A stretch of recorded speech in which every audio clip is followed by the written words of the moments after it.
Hey guys, welcome back to another video. In this video, I'll be telling you everything that you need to know about kinematics, a complete beginner's intro that meet both college and AP curriculums, and I will also be deriving the uniform accelerated motion equations.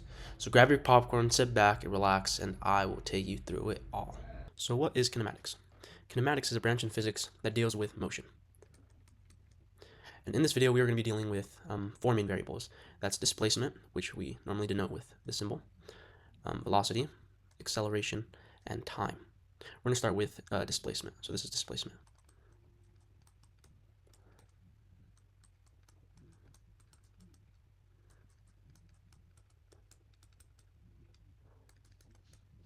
So first, I'm going to explain displacement to you. All displacement is, it's a change in position. So like, let's say this is our object, and it takes this random path. This is our final position, and this is our initial position. The displacement is just the straight line distance between the initial position to the final position. No matter how convoluted your path is, even if it goes backwards at some moments, as long as it ends up in a final position, the displacement is just a straight line distance between the initial position to the final position. So that's what displacement is. It's just change in position. So displacement would just be so final position minus the initial position. That's what it is. It's just the change in position, the difference in position. Okay? Next, velocity. Average velocity is just going to be the change in displacement over a change in time. So this is going to be in units of meters per second. So it's how fast something is going. And velocity is a vector quantity, meaning it has a magnitude and direction. It is a vector. And same for displacement. So if this is, let's say, our plane right here, an object traveling to the right of this plane, it's going to have a positive velocity. It's moving in the positive direction. And an object moving to the left of this plane is going to have a negative velocity because it has a negative direction. So because we know that velocity, average velocity is simply displacement over time, if we have a graph here where, no, let me draw that better. If we have a graph here where the y-coordinate is our x, so this is going to be our position, the horizontal coordinate is going to be our time, that means that the slope of this line is going to be velocity because velocity is position divided by time. So the slope of our line, m, that's going to be our velocity. So because there's a constant slope on this graph, that means we have a constant velocity. So the slope of a position versus time graph is always going to be velocity. Now, what if our graph looks a little more like this? It's more random. Then that's where instantaneous velocity comes here. In this graph right here, the instantaneous velocity, meaning the slope at any point, is the same as the average velocity because it's just a straight line. But in this case, the average velocity does not equal the instantaneous velocity at any point because, look, the slope is always changing from this graph. It's always changing in direction, whereas the average velocity would just be the straight line slope. So the instantaneous velocity at any point is going to be the derivative of position with respect to time. It's going to be the time derivative of position. So that's all that velocity is, and you're quite familiar with it. It's just changing in position over time. So starting off with an example, let's say I'm asking you to solve for the average velocity of an object that moves 2 meters in 2 seconds. So we know that the average velocity, so average velocity means just throughout that whole interval, we're just taking an average.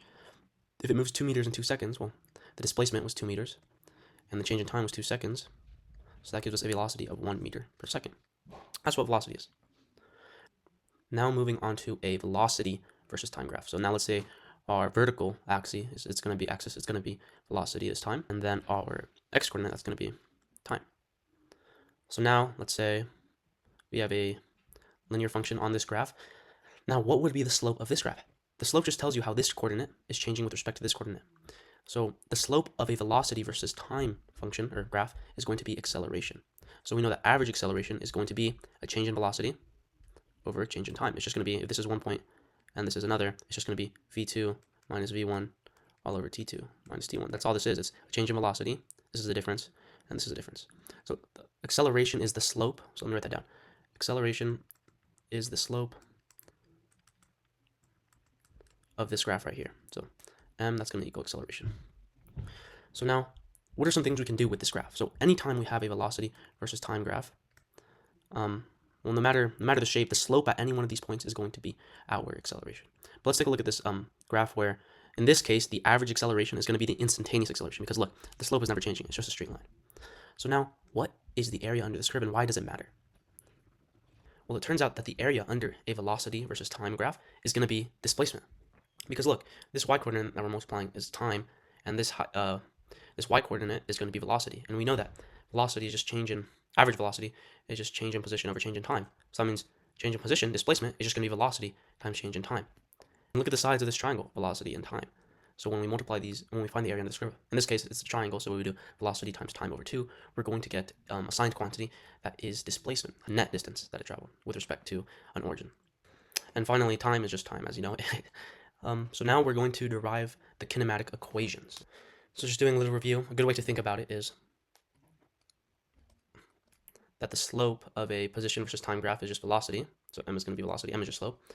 And the slope of a velocity versus time graph is going to be acceleration.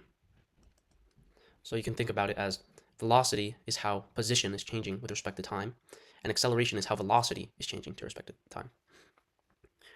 So in a calculus sense, velocity is the time derivative of position, and acceleration is the time derivative of velocity. So now let's derive the kinematic equations. The equations that I'm about to present to you are for uniform acceleration only, okay? These equations can only be used when the acceleration is constant and it's not changing with respect to time, all right? There's going to be a constant acceleration, okay? Wow. That's pretty hard to draw. Okay. The first kinematic equation is going to be that an average acceleration is just going to be the change in velocity, change over time. So in a graphical sense, if this is velocity, and this is time, and this is our function, the average acceleration is just the slope between the start to finish. It's just a straight line distance. But because we know that the acceleration is uniform the entire time, that means the slope is going to be constant the entire time. So that means that the average acceleration is always going to be the instantaneous acceleration. So that means that if we multiply time on both sides, we know that change in velocity is going to equal acceleration times change in time. All we did was multiply time on both sides. And we know that change in velocity, that's just going to be a final velocity minus an initial velocity, right? It's just a change in velocity. And that's going to equal the same thing. So that means v of f, our final velocity, is going to equal our initial velocity plus acceleration times time. And that is our first kinematic equation. I'm going to do little number 1 here. And our second kinematic equation is going to be that average velocity is just going to be change in position over change in time. That's our average velocity. And in this case, velocity is changing over time. So rearranging this equation, we get that displacement, or just change in position, is going to be the average velocity times our distance. Or sorry, times our time, times time. Okay. And another thing that average velocity is equal to is just, it's a mean. So it's also going to be, if this is our initial velocity, and this is our final velocity, it's just the average between the two. So we're just going to add them together and divide by 2, because that's what, in a mathematical sense, that's what an average is. So to simply explain it, an average velocity is just the average between the two velocities, the initial velocity and the final velocity. Let me know if you want a better explanation of average velocity in the comments below, and I will give it to you. So now we can rewrite this equation to be displacement is equal to the average velocity, which now we can replace with this. So initial plus final all over 2 times time. Okay, so we could multiply these all out, but I'm actually going to rewrite v of f as this term right here, and you'll see why in a second. So that means that displacement is going to be initial velocity, and now we know that final velocity is going to equal this expression right here. So plus v of I again plus acceleration times time all over 2 times time. Let me scroll a bit down so you guys can see better. Okay, so doing a little more algebraic manipulation here, that's going to be 2 v of I plus acceleration times time all over 2 times time. These 2's are going to simplify, so it's just going to be v of I times time plus 1/2 a tt, so it's going to be 1/2 acceleration times time squared. And we now have our second kinematic equation. So this equation lets us find, any of these variables as long as we have the other. So displacement is going to equal our initial velocity times our time plus 1/2 acceleration t squared. So let me give you a little graphical representation of this equation. So this is going to be equation number 2. So let me give you a little graphical representation of this. So let's say we have a velocity versus time graph. And let's say we start off with an initial velocity. And we're going to have a constant acceleration throughout. Let me draw that a little longer. Okay. So as I've said earlier, we know that the area underneath of this graph is going to be equivalent to displacement, and this equation shows us. And I'll show you why. So this is going to be our initial velocity right here, this point right here. And I'm going to draw a little dotted area here. And this is going to be where our simulation stops. So the area under this curve, so it's asking for initial velocity times time, And that's exactly what this area right here is. The height is our initial velocity, and this is our change in time. Sorry, I could have rewritten this to be change in time, but it doesn't matter. So this quantity right here, this area under the graph, is equivalent to this quantity in our equation right here. And this next area right here, we know that this length right here, that's our change in time. And we know that this height right here, that's going to be our change in velocity. And you may be thinking, well, change in velocity, that's not anywhere in our equation. We have to remember that acceleration is equal to change in velocity, average acceleration. But in this case, our average acceleration equals our instantaneous acceleration because acceleration is constant. So acceleration, in this case only because it's uniform, is going to be our change in velocity over our change in time. That means that change in velocity is going to equal acceleration times change in time. And we look at that. That means that this side length over here is going to be acceleration times change in time. So that this whole area right here, we know that area right here is velocity, initial velocity times time. So this whole area right here is going to be, we know that this side length right here is time. So it's going to be, it's a triangle. So 1/2 times acceleration times change in time squared. So now adding these two areas up, we get these two quantities, which equals our change in position or our displacement.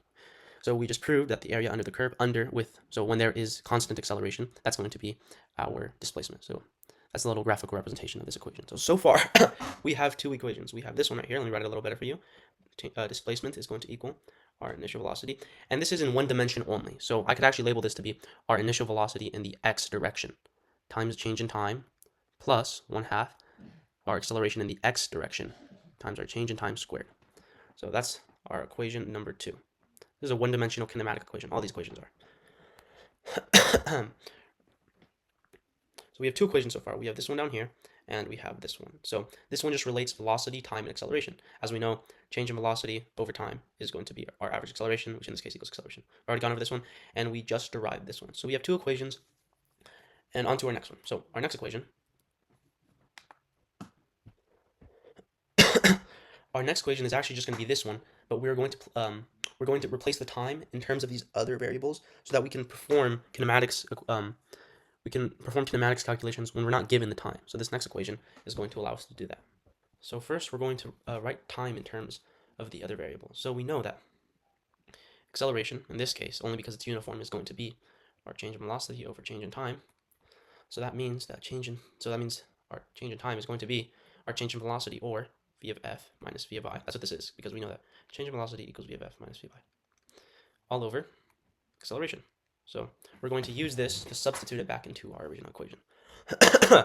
So it's going to be a little bit of algebra, so prepare for that. So change in position is going to be v of I. I'm not going to write all of this just to minimize the confusion. Time is now change in time, so v of f minus v of I all over a plus 1/2 a times v of f minus v of I all over a squared. Scroll down a bit.